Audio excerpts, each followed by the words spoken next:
I'm still wearing the black suit from my mother's funeral when Tessa walks out of our house dragging a suitcase behind her. The wheels crunch over gravel like bones breaking under pressure. She doesn't look at me when she approaches. She just shoves a thick envelope against my chest hard enough that I stumble backwards slightly. The papers inside feel heavier than they should, like they're made of lead instead of paper. Divorce petition. Filed 3 days ago. 3 days. While I was picking out flowers for Mom's casket, choosing between roses and lilies, she was sitting in some lawyer's office signing documents to end our marriage. What breaks me isn't the papers in my hand. It's not even the betrayal, though that cuts deep enough to bleed. What destroys me completely is Caleb. My 5-year-old son stands barefoot on the porch holding his green stuffed dinosaur, the one with the missing eye that he sleeps with every single night. His face is confused, innocent, waiting for his mother to say goodbye, to hug him, to tell him she loves him. She doesn't. She doesn't even glance at him. She just mutters under her breath, "You'll figure it out," slides into her car like she's leaving for the grocery store, and drives away without looking back once. The gravel dust hangs in the air long after her taillights disappear down the road. Caleb's small hand grips my pants leg tightly. His knuckles are white. "Daddy, why is Mommy leaving?" His voice is so small, so fragile, like glass about to shatter. My throat closes up completely.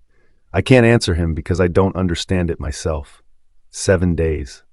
That's how long my mother has been gone, buried in the ground with flowers already wilting on her grave. And now this, now Tessa. I drop to one knee and pull Caleb close against my chest. His dinosaur presses between us, the stuffed fabric rough against my shirt. He smells like maple syrup from breakfast this morning, and his hair is still messy because Tessa didn't brush it before she left. Maybe she was already planning this.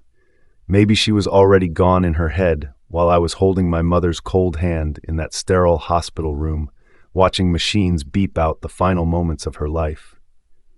She just needs some time away, I lie, because what else can I say to a 5-year-old? That his mother abandoned him?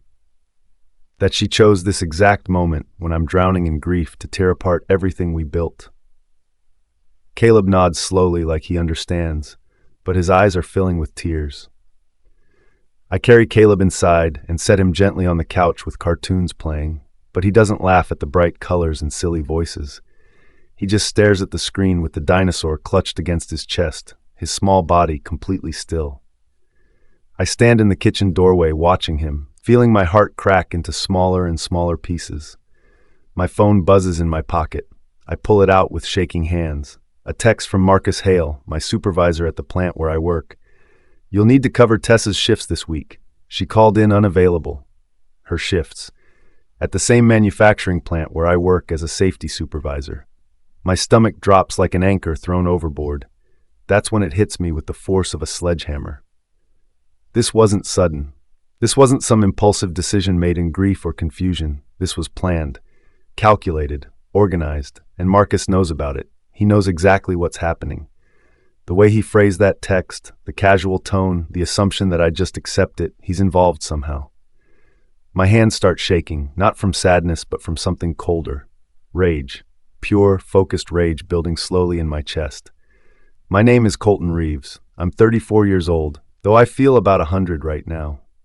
I've worked at Riverside Manufacturing for 10 years as a safety supervisor, making sure protocols are followed and people don't get hurt on the job. Before I dive in, let me know you're here. Drop a listening in the comments or share where you're watching from. It's amazing how far a single story can travel. If you enjoy this kind of story, hit subscribe so you don't miss the next one. I've always been the steady one in every situation, the reliable one. The guy who shows up early and stays late, who never complains, who just does the work. I married Tessa when I was 26 and she was 23. We had Caleb 2 years later when I was 28. Life wasn't perfect. We had arguments about money and time and stupid things like whose turn it was to do laundry, but it was ours. It was real, or at least I thought it was. My mother was the glue that held everything together when things got hard. When Tessa got frustrated with Caleb's tantrums or the bills piling up, Mom would take him for weekends, giving us space to breathe. When work got stressful and I came home exhausted, Mom would cook dinner and leave it on our porch in covered dishes that were still warm. She never asked for anything in return. She just loved us unconditionally, the way mothers do. Now she's gone, buried next to my father in a cemetery. And standing here in my funeral suit with divorce papers crumpling in my fist, I realized something cold and clear. Tessa waited until the one person who could have talked sense into her was 6 feet underground before making her move. 7 days earlier, I was sitting next to my mother's hospital bed in a chair that left bruises on my back. The machines beeped in steady rhythm with her shallow, labored breathing. Her hand was cold and papery in mine, her skin so thin I could see every vein beneath it. The nurses moved quietly through the room like ghosts, checking monitors and adjusting tubes, and they did it with that careful silence that means they know death is coming soon. I stayed there for 3 nights straight, sleeping in that horrible chair when exhaustion finally forced my eyes closed. I left only to use the bathroom or grab terrible coffee from the vending machine down the hall. Tessa visited exactly once during those 3 days. She stood in the doorway for maybe 5 minutes, arms crossed over her chest, looking at her phone more than at my dying mother. "I need to get back," she said without emotion. "Caleb has daycare tomorrow, and I need to prep for my shift." She didn't kiss my mother goodbye. She didn't touch me. She didn't offer to bring me food or fresh clothes. She just turned around and left, her heels clicking down the hospital corridor. I should have seen it then, the coldness, the distance, the complete lack of empathy. But I was drowning in grief, watching the woman who raised me fade away one breath at a time, and I didn't have room in my head for suspicion or doubt. Mom died on a Tuesday morning just after sunrise. I was holding her hand when her breathing stopped, when the machines flatlined and nurses rushed in with professional sympathy. The silence afterward was the loudest sound I've ever heard in my entire life. I called Tessa from the hospital payphone because my cell battery had died. She answered on the 4th ring, sounding distracted. "Okay," she said flatly when I told her. "I'll tell Caleb." No sympathy, no tears. "No, I'm so sorry, baby, I'll be right there." Just cold, efficient acknowledgement like I'd told her we were out of milk. I planned the funeral completely alone. I picked the casket, simple oak because Mom hated anything flashy. I chose the flowers, white roses, because those were her favorites. I wrote the eulogy sitting at the kitchen table at 2 in the morning, crossing out words and rewriting them until my hand cramped. Tessa showed up to the funeral in a black dress that was too tight and heels too high for a cemetery. She stood at the back during the service, checking her phone twice that I saw. She left early, claiming she had a headache, before we even got to the reception at the church. Looking back now with clarity that comes from betrayal, I realized she wasn't grieving. She was waiting, counting down the days until she could execute whatever plan she'd already made with Marcus. 2 days after the funeral, I dragged myself back to work because I had to. The mortgage doesn't care that I just buried my mother. Caleb's daycare doesn't accept tears as payment for their services. So I put on my steel-toed boots, grabbed my hard hat and safety vest, and walked into Riverside Manufacturing like I hadn't just lost the most important person in my life. Marcus Hale was waiting in the break room, like a predator who'd been watching for wounded prey. He's tall with perfectly groomed hair, clean-shaven always, and he wears cologne that costs more than my weekly groceries. Expensive cedar and something else I can't identify. He smiled when he saw me walk in. Not a kind smile. Not sympathetic. Sharp. Predatory. "Colton. Good to see you back, man." He clapped my shoulder too hard, making me stumble slightly forward. "Sorry about your mom. Real tough losing a parent like that." The crew stood around drinking coffee from styrofoam cups, watching our interaction carefully.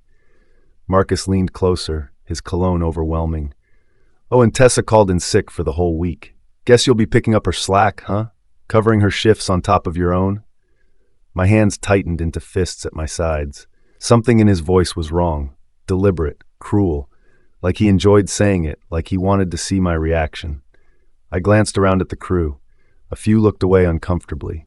Danny, a veteran operator, shook his head slightly like he was trying to warn me about something. That's when I knew with absolute certainty, Marcus and Tessa.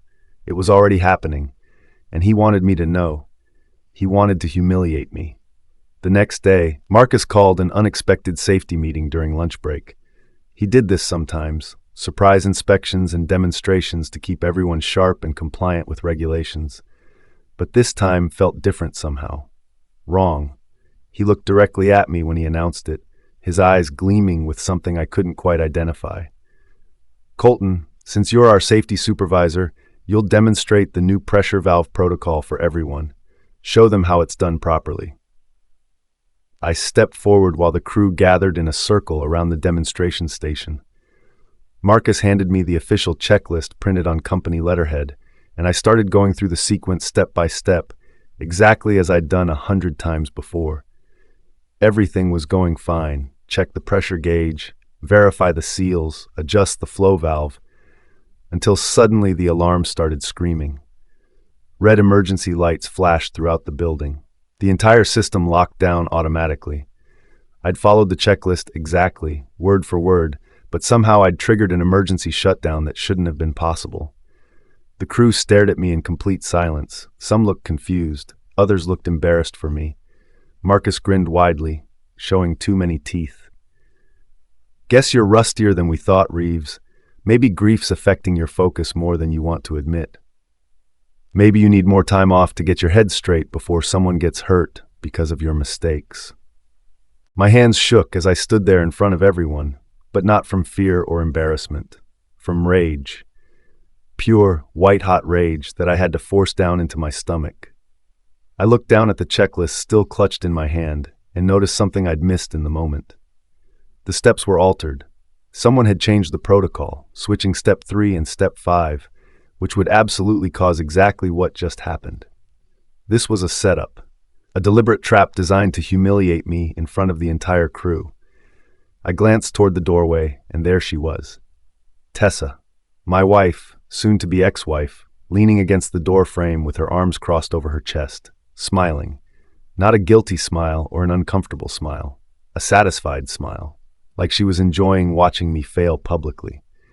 Marcus walked over to her slowly, deliberately, and put his arm around her shoulders right there where everyone could see. Like they'd rehearsed this whole thing. Like they wanted me to see them together. Like they wanted to break me completely. The crew shifted uncomfortably, some looking away, others watching to see what I'd do next.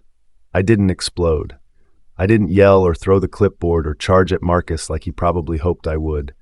I just carefully logged every single detail in my head with methodical precision.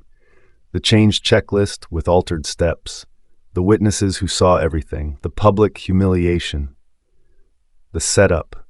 I was being pushed deliberately toward a breakdown, toward doing something stupid that would get me fired or arrested. And they were enjoying every second of watching me twist.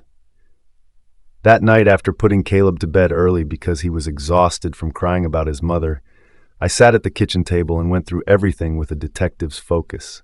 Deleted text messages on my phone bill that Tessa had erased from her phone, but that still showed up on the account summary. Receipts from expensive restaurants I'd never been to with her. Credit card statements showing a hotel stay during a weekend when Tessa claimed she was visiting her sister across the state. Charges for flowers I never received. Dinners I never ate. Experiences I never shared. The pieces fit together like broken glass, cutting my hands as I assembled them. She'd been planning this for months, maybe even longer. She'd been building an exit strategy while I was working double shifts to pay for Caleb's daycare and save for a bigger house. And Marcus had been helping her every step of the way, probably promising her things, a promotion, a better life, freedom from a husband tied down by a dying mother and a young son. The safety demonstration wasn't just about humiliation, I realized. It was strategic warfare. If Marcus wrote me up enough times for safety violations, I'd lose my job. No job meant no mortgage payments. No custody leverage if Tessa decided she wanted Caleb back. She could argue in court that I was unstable, unfit, too grief-stricken to parent properly. They were building a legal case against me while destroying my reputation at work. I felt powerless sitting there surrounded by evidence of betrayal, but powerless isn't the same as broken. Those are two completely different states of being. I grabbed an old notebook from the junk drawer and started writing with systematic precision. Dates, times, names, every detail I could remember from the past 6 months, every strange conversation, every unexplained absence, every time Tessa claimed she was working late but came home smelling like cologne that wasn't mine.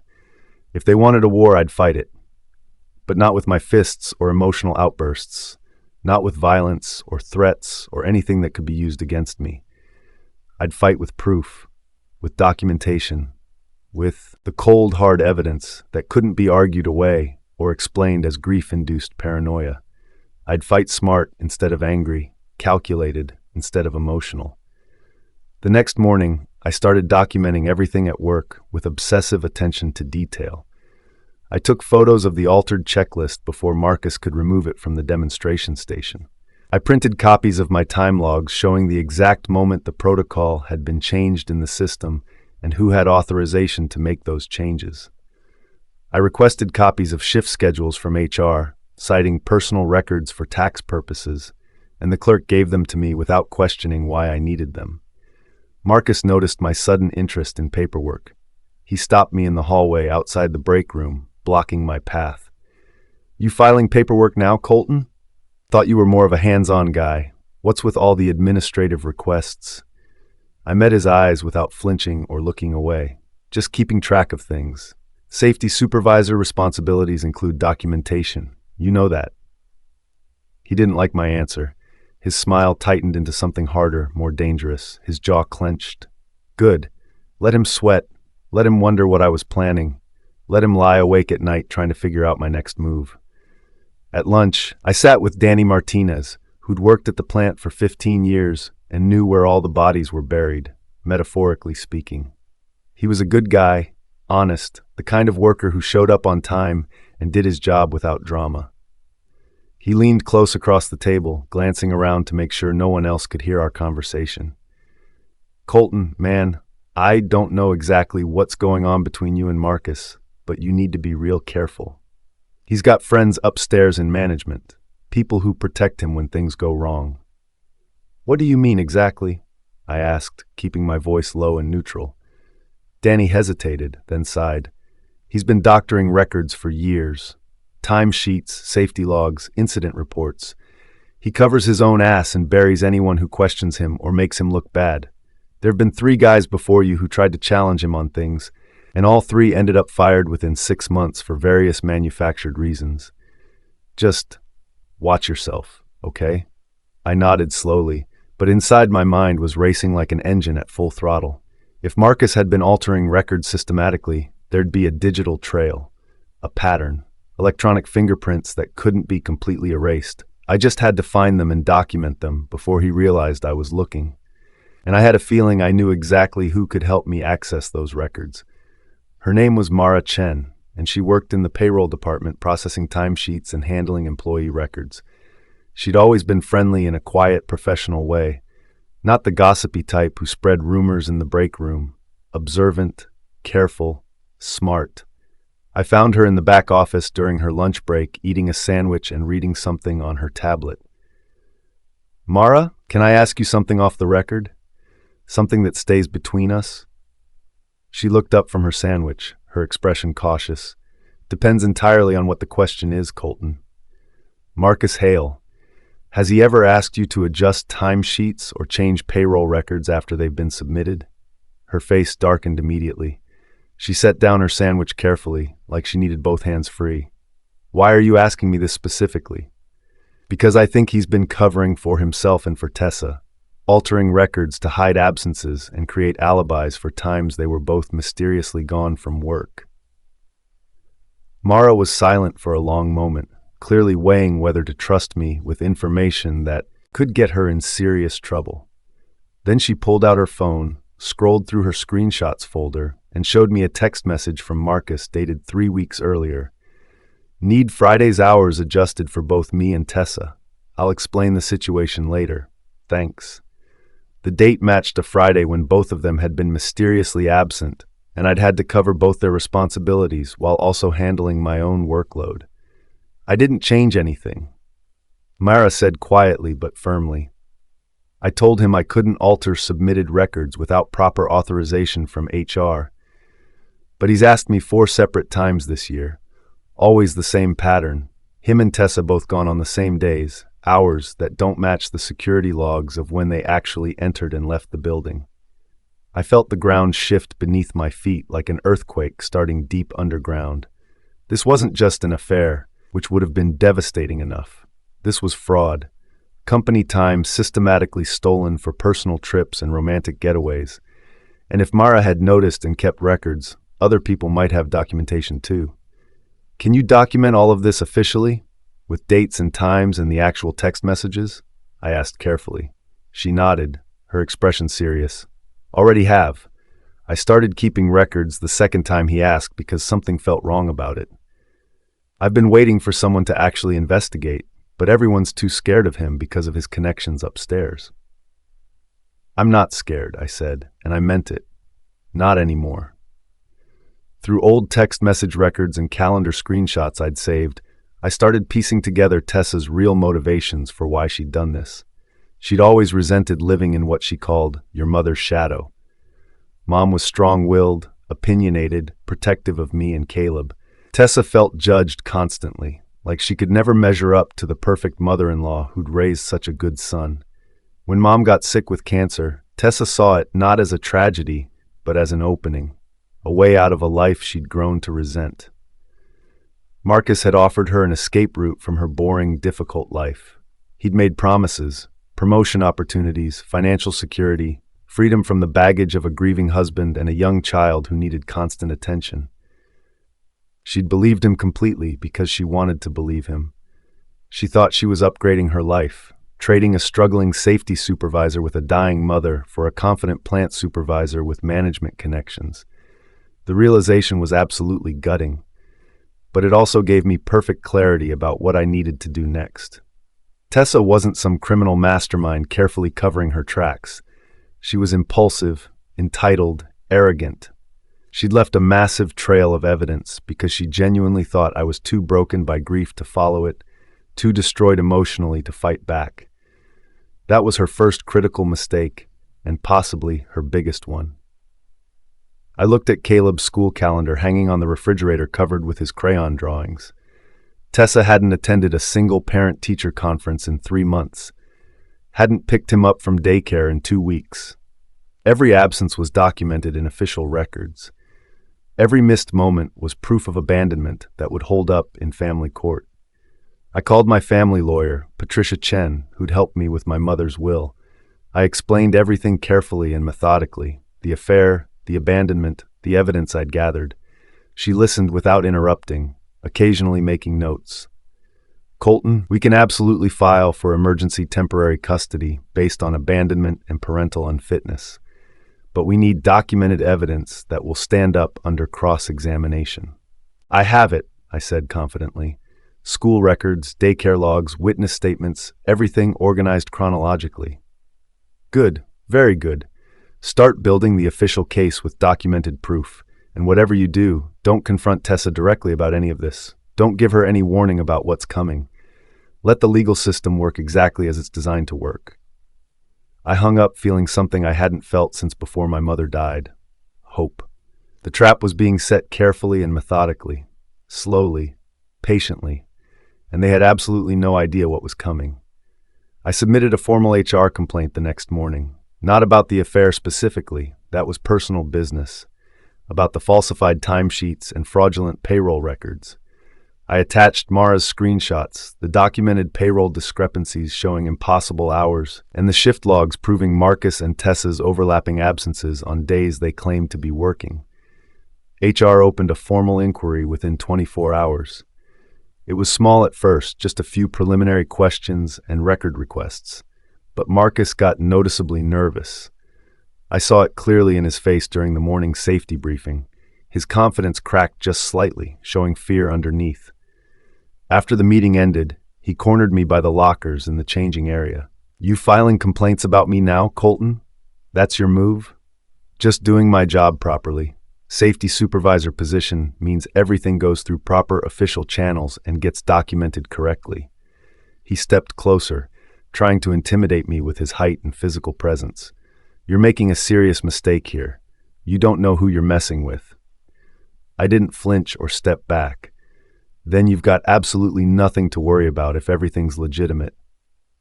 He walked away with his shoulders tight with tension, his usual confident swagger completely gone.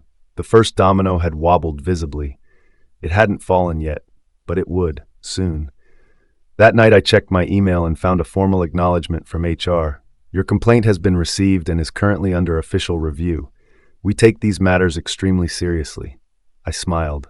Not a big, obvious smile, just a small, cold one. Let them think I'm broken. Let them continue underestimating me. It'll make their fall so much worse when it finally comes. Caleb started asking harder questions during dinner. Spaghetti that I'd burned slightly because I was still learning how to cook for 2 people without my mother's experienced help and guidance. He twirled noodles on his fork, staring at his plate. Why doesn't Mommy come to my school anymore?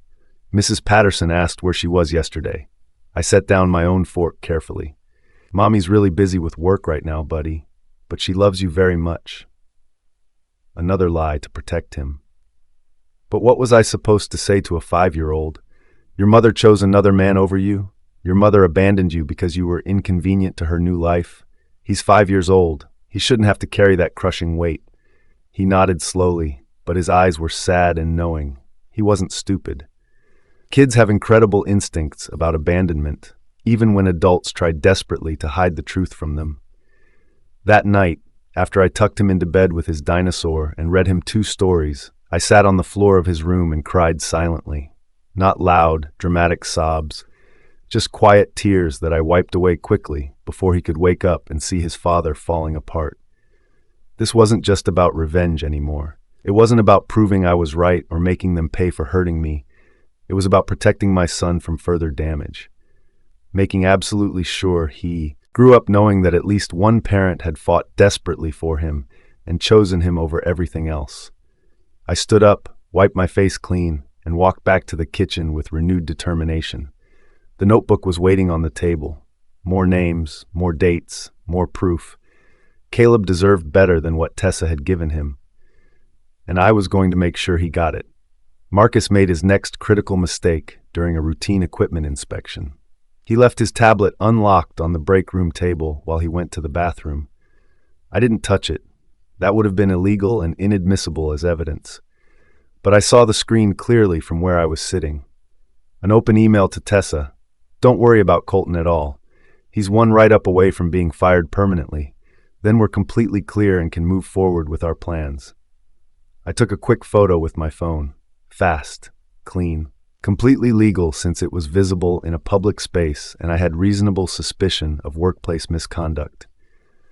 When Marcus returned, I was sitting across the room reading safety bulletins like nothing had happened. He didn't notice anything wrong, but Danny did. He raised his eyebrows at me questioningly. I gave him a slight nod. Message received loud and clear. Later that same day, Marcus tried to set me up again with another trap. He assigned me a specific machine for safety inspection, one he knew had a hidden defect that would trigger a failure. But I'd learned from the first setup. I documented absolutely everything before I even touched the equipment. Took detailed photos from multiple angles, ran complete diagnostic tests. When the machine failed exactly as he'd planned, I immediately had proof that it was a pre-existing defect, not operator error. Marcus's jaw tightened visibly when I presented my documentation. Looks like you got lucky this time, Reeves. Luck's got absolutely nothing to do with it, I replied calmly. Just following proper safety protocols exactly as written. The crew watched our interaction carefully. I saw respect slowly creeping back into their eyes. Marcus was slipping, making mistakes, and they were noticing. The power dynamic was shifting right under his nose. During the next mandatory safety briefing, I tested Marcus deliberately with a specific technical question about the updated protocols, the same ones he'd supposedly implemented and trained everyone on. He stumbled badly over his answer, gave a vague, uncertain response. I pressed him gently, politely, like I was genuinely trying to clarify. So just to confirm for everyone, the sequence is ABC, not ACB, correct? He blinked, clearly flustered. Right, exactly, ABC. But the entire crew knew from the actual manual that it was ACB. I saw confusion ripple through the room like a wave. Marcus had just publicly exposed himself as someone who didn't actually know the protocols he was supposedly enforcing and teaching. His credibility took another massive hit. Afterward, 2 crew members approached me privately in the parking lot. "Colton, we've been noticing things. Marcus doesn't actually know half of what he claims to know. We're willing to back you up with official statements if it comes to that." I shook both their hands firmly. "I appreciate that more than you know. Just keep doing your jobs professionally. The truth will come out eventually." The power was shifting steadily, slowly, almost invisibly to Marcus. He still thought he was in complete control, that his management connections would protect him from any consequences. That was his fatal flaw, the arrogance of someone who'd never faced real accountability before. He fundamentally underestimated the man he thought grief had completely destroyed. I built my custody case with the same methodical precision. Daycare logs showing Tessa's systematic absences, 43 missed pickups in 3 months. School records proving I was the only parent who attended conferences, school plays, and teacher meetings. Text message screenshots where I'd asked Tessa to pick up Caleb, and she'd either refused directly or simply ignored me completely. My lawyer Patricia reviewed everything with obvious satisfaction. "This is extremely solid, Colton. Any reasonable judge will see clearly that she abandoned him without justification." "What about her potentially trying to claim I'm unstable because of grief?" I asked, voicing my biggest fear. "That's exactly why we document your stability so thoroughly. Steady employment with positive performance reviews, clean record with no incidents, active, engaged parenting with witness testimony. Let her try to prove otherwise, she'll fail completely." I filed for emergency temporary custody. The court date was set for 3 weeks out. I deliberately didn't tell Tessa about it. Let her find out when the official papers were served by a process server. Let her panic. Let her scramble. Let her feel what it's like to be blindsided by legal documents while you're trying to live your life. Every single night, I read to Caleb before bed, helped him with simple homework and math problems, made him breakfast every morning, even attempted to braid his hair when he asked, though I was absolutely terrible at it and had to watch 3 YouTube videos. I wasn't just building a legal case with documentation. I was being the parent he genuinely deserved and needed. And every documented moment, every photograph, every witness statement was another nail in Tessa's coffin.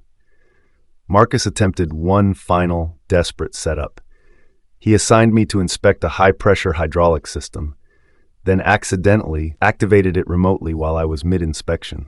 Alarms blared throughout the building. The system vented steam dangerously. It could have caused serious injury or even death. But I'd anticipated exactly this kind of move. I'd installed a secondary safety camera the day before, hidden carefully in my toolbox, positioned to capture the control panel. It recorded everything in perfect clarity. Marcus at the controls, the deliberate activation, his satisfied smirk when the alarm started. I reported it immediately, not to Marcus, directly to the plant manager, Gerald Hoffman. I walked into his office with the footage ready on my phone. He watched it twice, his face going progressively paler. "This is attempted sabotage at minimum, possibly attempted assault. This is criminal behavior." "Yes, sir," I said calmly. "I'm filing a formal incident report with full documentation. I wanted you to see the evidence first before it becomes official." Within 1 hour, Marcus was suspended indefinitely, pending formal investigation. His office was locked and sealed. His security keycard was deactivated. His computer access was revoked. He stood in the parking lot looking confused and furious while company security watched to make sure he left the premises. I walked past him without saying a single word, but I let him see my face clearly, let him see that I wasn't broken or defeated. I was the one systematically breaking him piece by piece. HR's senior compliance officer, a sharp woman named Janet Kowalski, called me in for a formal recorded interview. She reviewed everything methodically, the altered safety logs with timestamps, the payroll discrepancies showing impossible hours, Mara's documented testimony with screenshots, the crew's witness statements, the sabotage footage. "Mr. Reeves, you've been extremely thorough in your documentation, impressively so. I'm a safety supervisor, ma'am. Documentation is literally part of my job description." She almost smiled. "We're escalating this to corporate headquarters for a full audit. There will be serious consequences. Good. And Mr. Hale's suspension is now extended indefinitely until the investigation concludes. I nodded professionally. Understood completely. Janet paused, then leaned forward slightly. Off the record, you did exactly the right thing. A lot of people in your position would have just quit or let it destroy them. I have a son, I said simply. Quitting was never an option for me. As I left her office, I saw Tessa waiting nervously in the hallway. She looked panicked, her makeup smudged like she'd been crying. She'd obviously heard about Marcus's suspension. Her supposed escape plan was collapsing spectacularly. She tried to approach me quickly. Colton, we really need to talk. No, I said calmly but firmly. We don't. You'll be getting custody papers served very soon. Talk to your lawyer about it. I walked past her without looking back. She stood there frozen, finally realizing too late that she'd bet absolutely everything on the wrong man. The unexpected twist came from a source I never anticipated. Greg Morrison, a senior operator who'd been openly loyal to Marcus for years, knocked on my car window in the parking lot after my shift ended. Colton, you got a minute? I rolled down the window cautiously. Greg looked deeply uncomfortable, shifting his weight. Look, I need to tell you something. I've been covering for Marcus for years, lying about his absences, backing up his false stories. I genuinely thought I was helping a friend. What changed your mind? I asked carefully. I saw the sabotage footage, the deliberate activation while you were working. You could have been seriously hurt or killed. Greg's jaw clenched. I've got kids too. That crossed every line.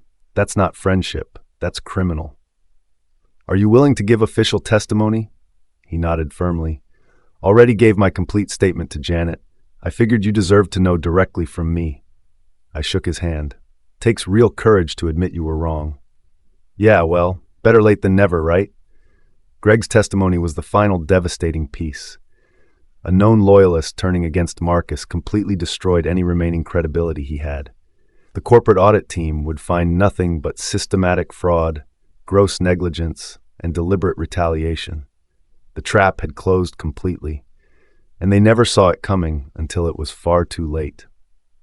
While digging through old expense reports with Mara's expert help, we discovered the smoking gun that would end everything.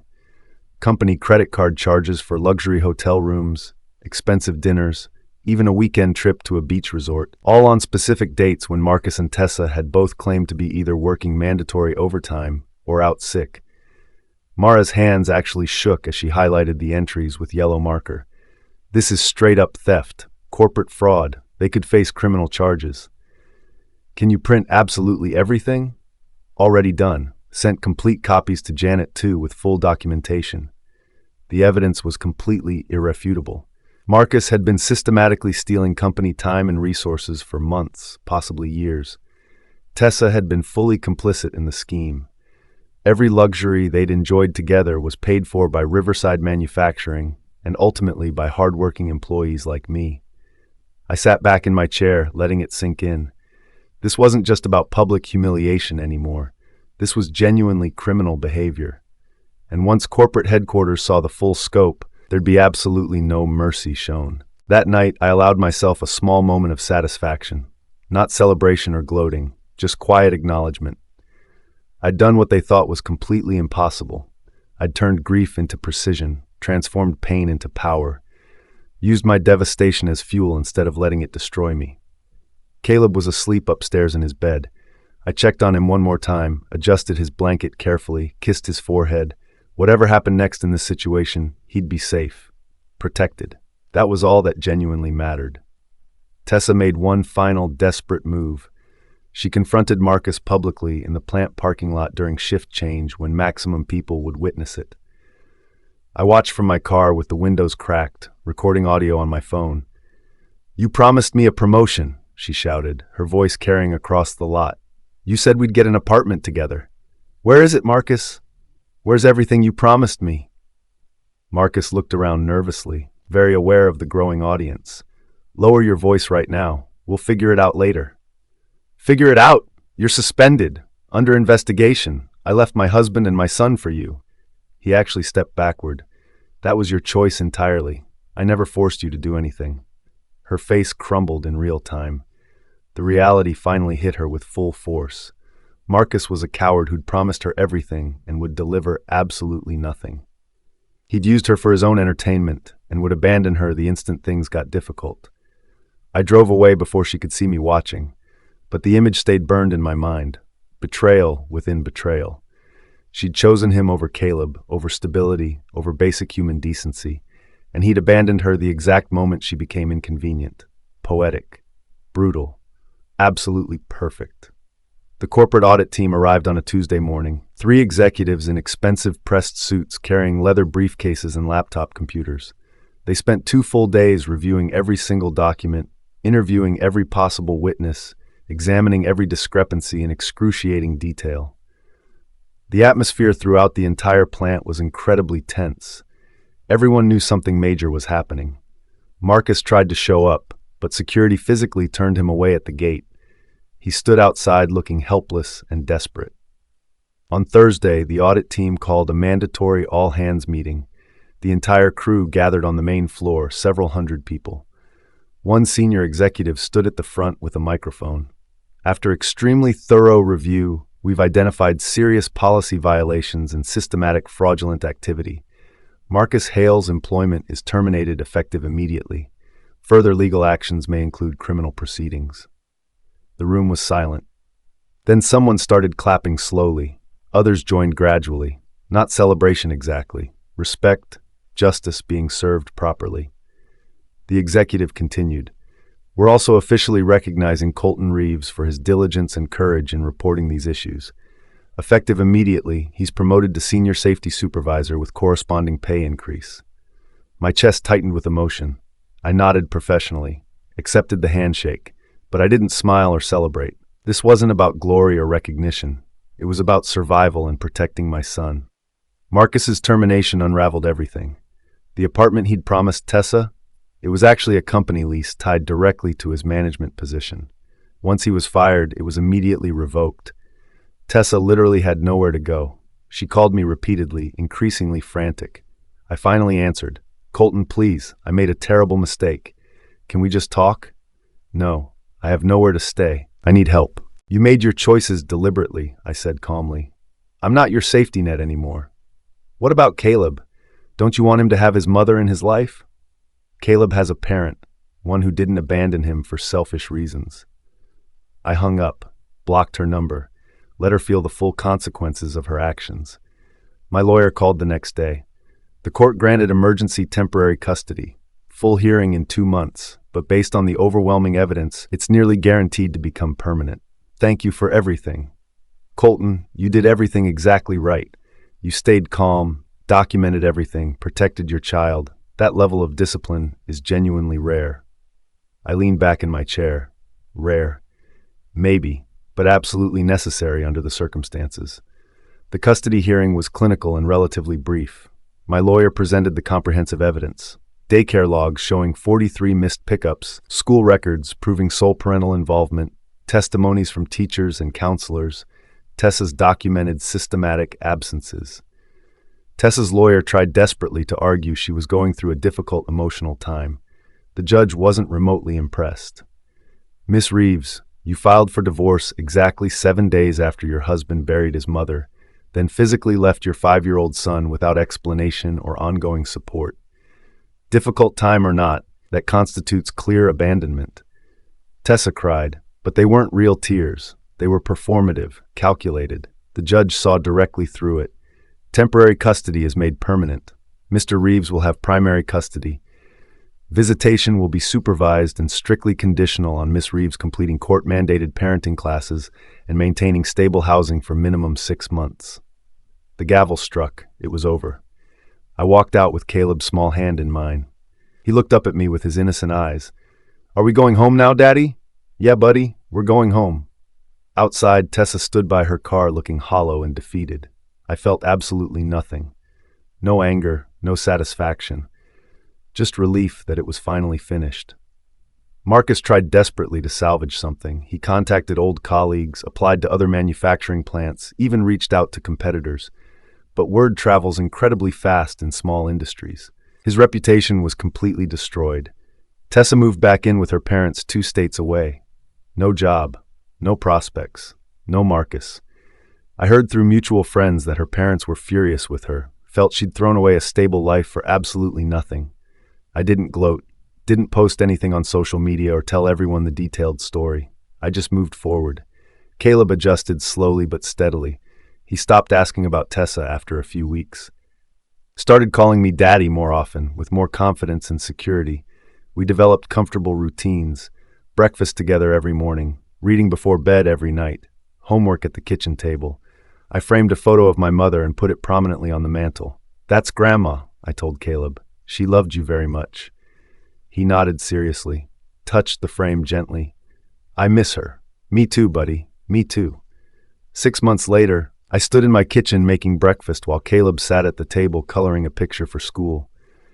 Sunlight streamed through the window. The house was quiet, peaceful, safe. My promotion came with significantly better pay. We weren't rich, but we were stable and secure. Caleb thrived in school, made good friends, laughed more frequently. Tessa sent a letter. I didn't open it. Whatever she had to say didn't matter anymore. I looked at Caleb, his tongue sticking out in concentration, as he carefully colored inside the lines. This was what genuinely mattered, not revenge, not justice, just this small boy who needed his father. My mother taught me something I didn't fully understand until now. Grief doesn't destroy you permanently. It carves you, shapes you, makes you harder where you need to be hard, softer where you need to be soft. I'd lost my mother, I'd lost my wife, but I'd saved my son. And in the end, that was the only victory that truly mattered. I smiled, a real, genuine smile. For the first time in months, we were going to be okay. Better than okay. We were going to thrive. And the best revenge? Living well. Thank you for staying with me to the end. Please like the video so it reaches more people, share it with someone who might need it, and leave a comment with your thoughts or how you might have handled the situation. Most importantly, subscribe so you do not miss the next story.